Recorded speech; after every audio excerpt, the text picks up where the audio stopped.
નમસ્કાર મિત્રો દિવાળી 2025ને લઈને સૌથી મોટા સમાચાર સામે આવ્યા છે। દિવાળીના તહેવારને ધ્યાનમાં રાખીને ગુજરાત સરકારે ફટાકડા ફોડવા અંગેની નવી સૂચનાઓ જારી કરી છે। વાયુ અને ધ્વનિ પ્રદૂષણને અટકાવવાના ઉદ્દેશ સાથે સરકારે સુપ્રીમ કોર્ટના નિર્દેશોનું કડક પાલન કરવાનો નિર્ણય લીધો છે। આ નિયમો અનુસાર દિવાળીની રાત્રે માત્ર 2 કલાક એટલે કે રાત્રે 8 થી 10 સુધી જ ફટાકડા ફોડવાની મંજૂરી આપવામાં આવી છે। મિત્રો, અન્ય મહત્વના સમાચારની વાત કરીએ તો સાહેબ તમારા કારણે જ યુદ્ધ રોકાયું છે। શાહબાજ શરીફ દ્વારા ખુશામત સાંભળીને ટ્રમ્પ ગદગદ થઈ ગયા, મોદીને ગણાવ્યો છે ફેવરેટ। મિત્રો, અન્ય મહત્વના સમાચારની વાત કરીએ તો EPFO rules employees provident fund organisation એટલે કે EPFOના નિયમોમાં મોટા ફેરબદલ કરવામાં આવ્યા છે। EPFO બોર્ડે તેના 7 કરોડથી વધુ શેરધારકો માટે ઉદાર આંશિક ઉપાડ યોજનાને મંજૂરી આપી છે, જેનાથી હવે PF ધારકો પોતાના ખાતામાંથી 100% સુધીની રકમ ઉપાડી શકશે। મિત્રો, અન્ય મહત્વના સમાચારની વાત કરીએ તો જૂનાગઢના પવિત્ર ગિરનાર પર્વત પર આવેલા ગોરખનાથ શિખર પરના મંદિરમાં તોડફોડ અને મૂર્તિ ખંડિત મામલે સાધુ સંતો અને ભાવિકોમાં ભારે રોષ જોવા મળી રહ્યો છે। ગોરખનાથ મંદિરના મહંત યોગી સોમનાથજી ગુરુરાજનાથજીએ 4 અજાણ્યા શખ્સો વિરુદ્ધ પોલીસ ફરિયાદ નોંધાવી છે। સમગ્ર ઘટના મામલે પોલીસે 2 આરોપીની ધરપકડ કરીને આગળની કાર્યવાહી હાથ ધરી છે। મિત્રો, અન્ય મહત્વના સમાચારની વાત કરીએ તો સુરેન્દ્રનગર થાન શહેરમાં વૃદ્ધ વેપારી કાકા અને ભત્રીજાના ઘરમાં ઘૂસીને હુમલો તેમજ ફાયરિંગનો બનાવ બન્યો હતો, જે મામલે થાન પોલીસ મથકે સામે 9 શખ્સો સામે ફરિયાદ નોંધાતા પોલીસે વધુ તપાસ હાથ ધરી છે। મિત્રો, અન્ય મહત્વના સમાચારની વાત કરીએ તો પાટડીમાં કસ્તુરબા ગાંધી બાલિકા વિદ્યાલય અને છાત્રાલયના બિલ્ડિંગનું બાંધકામ ચાલી રહ્યું છે, જે દરમિયાન તંત્રની બેદરકારીને કારણે દિવાલનો એક ભાગ ધરાશાયી થઈ ગયો। જો કે કોઈ અનિચ્છનીય બનાવ ન બનતા દુર્ઘટના ટળી ગઈ છે। મિત્રો, અન્ય મહત્વના સમાચારની વાત કરીએ તો ભાવનગર શહેરમાં દિવાળી પર્વ પૂર્વે છેલ્લા કેટલાક દિવસથી પાણીનો કકળાટ જોવા મળી રહ્યો છે, તેથી લોકો ત્રાહિમામ પોકારી ઉઠ્યા છે। મહીપરી એજમાંથી પાણી ઓછું મળતા અને વીજ કાપને કારણે પાણીની સમસ્યા જોવા મળી રહી છે। મિત્રો, અન્ય મહત્વના સમાચારની વાત કરીએ તો કપડવંજમાં એટલે કે ખેડા જિલ્લાના નવા જાહેર થયેલા ફાગવેલ તાલુકાનો વિવાદ હવે હાઈકોર્ટમાં પહોંચ્યો છે।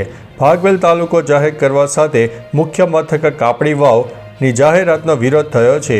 બાદમાં ફાગવેલને મુખ્ય મથક બનાવવાની જાહેરાત કરાઈ હતી, ત્યારે હવે કપડવંજ તાલુકાના 24 ગ્રામ પંચાયતોએ તેનો વિરોધ કરીને હાઈકોર્ટમાં રીટ કરી છે અને અગાઉના કાપડી વાવને જ વડું મથક રાખવા માટે માગણી પણ કરી છે। મિત્રો, અન્ય મહત્વના સમાચારની વાત કરીએ તો નડિયાદમાં 1.5 વર્ષ પહેલાં જન્મદિવસ નિમિત્તે મોબાઈલ ગિફ્ટ આપવાની લાલચ આપીને સગા બાપે સગીરાની આબરૂ લેવાનો પ્રયાસ કર્યો। આ કેસમાં આરોપીને નડિયાદ કોર્ટે 5 વર્ષની કેદની સજા ફટકારી છે। કોર્ટે આરોપીને 17,000 રૂપિયાનો દંડ પણ કર્યો છે અને ભોગ બનનાર કિશોરીને ગુજરાત સરકારના નોટિફિકેશન મુજબ 1 લાખ રૂપિયા વળતર ચૂકવવાનો પણ આદેશ કર્યો છે।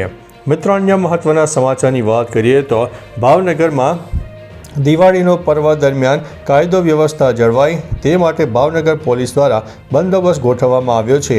મિલકત અને શરીર સંબંધિત ગુનાઓ અટકાવવા માટે કુલ 16 ટીમો તૈયાર કરવામાં આવી છે। ઉપરાંત સેન્સિટિવ વિસ્તારોમાં બાઇકર્સ દ્વારા પેટ્રોલિંગ હાથ ધરવામાં આવશે। મિત્રો, અન્ય મહત્વના સમાચારની વાત કરીએ તો બાલાસિનોરની વાત રાજ્યમાં સ્માર્ટ મીટરના વિરોધ વચ્ચે બાલાસિનોરમાં MGVCLની ટીમમાં અને પોલીસ રક્ષણ સાથે બ્રહ્માણી સોસાયટી અને ખોડિયાર નગરમાં સ્માર્ટ મીટર લગાવવા માટે પહોંચી જતા સ્થાનિકોએ એકત્ર થઈને હોબાળો મચાવ્યો હતો। મિત્રો, અન્ય મહત્વના સમાચારની વાત કરીએ તો મધ્ય ગુજરાતના આણંદના વાસદ તારાપુર હાઈવે માર્ગ ઉપર આવેલા બોરસદ તાલુકાના બોચાસણ નજીકના ઓવરબ્રિજ ઉપર 2 આઈસર ટેમ્પા અને ટ્રેલર વચ્ચે સર્જાયેલા ટ્રિપલ અકસ્માતમાં ટ્રેલરના ક્લીનરનું મોત થયું છે। આ બનાવ અંગે બોરસદ ગ્રામ્ય પોલીસે અકસ્માતનો ગુનો નોંધ્યો છે। મિત્રો, અન્ય મહત્વના સમાચારની વાત કરીએ તો સુરેન્દ્રનગર વઢવાણ 80 ફૂટ રોડ પર આવેલા 3 થી 4 સોસાયટીઓમાં 8 દિવસથી પીવાનું પાણી નહીં મળતા સ્થાનિક મહિલાઓ અને રહીશો રવિવારે રાત્રે રસ્તા ઉપર ઉતરી આવ્યા હતા અને ચક્કાજામ કરીને વિરોધ નોંધાવ્યો છે। મિત્રો, અન્ય મહત્વના સમાચારની વાત કરીએ તો ઉત્તર પ્રદેશના આગ્રામાં વિશ્વ પ્રસિદ્ધ તાજમહેલના દક્ષિણ બાજુના દરવાજા પર અચાનક ધુમાડો ફેલાવાથી અફરાતફરીનો માહોલ સર્જાયો। તાજમહેલના દક્ષિણ બાજુના ગેટ વાયરિંગમાં શોર્ટ સર્કિટના કારણે અચાનક આગના તણખા ઉડ્યા. જોતજોતામાં તો ચારે બાજુએથી ધુમાડો ફેલાઈ ગયો.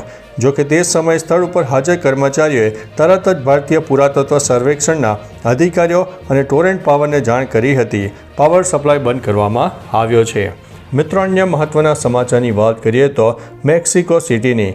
મેક્સિકોમાં અતિભારે વરસાદથી પૂરનો પ્રકોપ સર્જાયો છે. આ પૂર પ્રકોપમાં 3.5 લાખથી વધુ લોકો અસરગ્રસ્ત બન્યા છે. મૃત્યુ આંક વધીને 64 થયો છે અને હજુ 65 લોકોની ભાળ મળી નથી. અનેક સ્થળોએ ભૂસ્ખલનની ઘટનાઓ પણ બની છે. તો ચાલો મિત્રો, ફરીથી દેશ અને દુનિયાના સુપરફાસ્ટ સમાચાર લઈને મળતા રહીશું. ત્યાં સુધી અમને રજા આપશો. નમસ્તે.